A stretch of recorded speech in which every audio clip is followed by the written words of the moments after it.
ер нь бол тендрийг хамгийн чадaltaй, хамгийн сайн, хамгийн баян компани авдаггүй шүү. Тендер төсвийн мөнгөөр тендрийн 4 том зорилгын нэг нь тухайн орон нутагт ажлын байр бий болгох гэдэг зорилго байдаг шүү.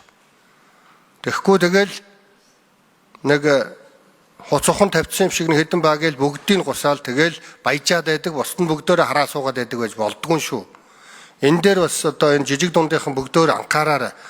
Тендрийн цаад зорилго бол жижиг дунд үйлдвэрлэгчдийг бас хөл дээр нь босгох гэдэг агуулга зорилго тэр 4 зорилгын нэг нь байдаг. Олон улстай чинь энэ өөрөө төсвийн мөнгө.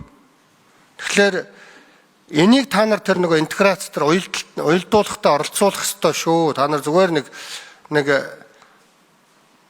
дэндүү жоохон хараад байна да. Тэгээ хоёрдугаар зүйл гэвэл технологийн төвүүдийг ажилуулмаар байгаа юм да. Одоо танах манайхан ерөөсөө энэ жижиг дундынхан ч одоо ингээ энэ олон жил боллоо. Ааруул, Боорцог, Авдар тэгээд нэг эсхийдлэл гээд зогсоод байна шүү дээ. Энд ч одоо гадаадынхан бид нэр тоглоод байна шүү дээ. Энэ технологи шингээж оруулах тал дээр технологийн шилжүүлэх төвүүдийг тэр JICA бол энэ дээр их сайн шүү дээ. JICA бол үнэхээр сайн.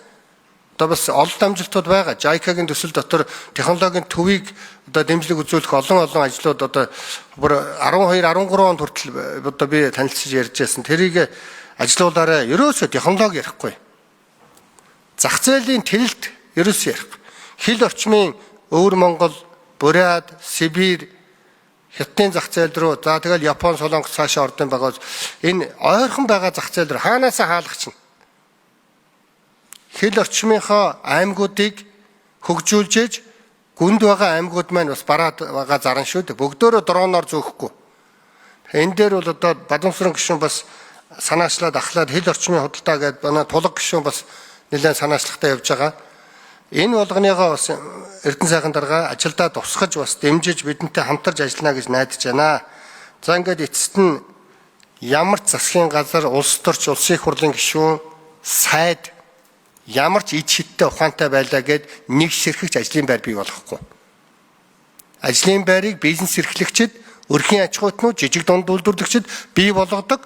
Тэдэнд үйлчлдэг туслах ёстой үүргээ яамт хамгийн газар хүнд суртал авилгалын хэрэгсэл болохгүй л дээ мэдээ. Зүгээр маш сан хичээнгүйлж үйлчлэх ёстой гэдэг дээр хүн болгон анхаарч ажиллах ёстой гэдэг үг хэлье.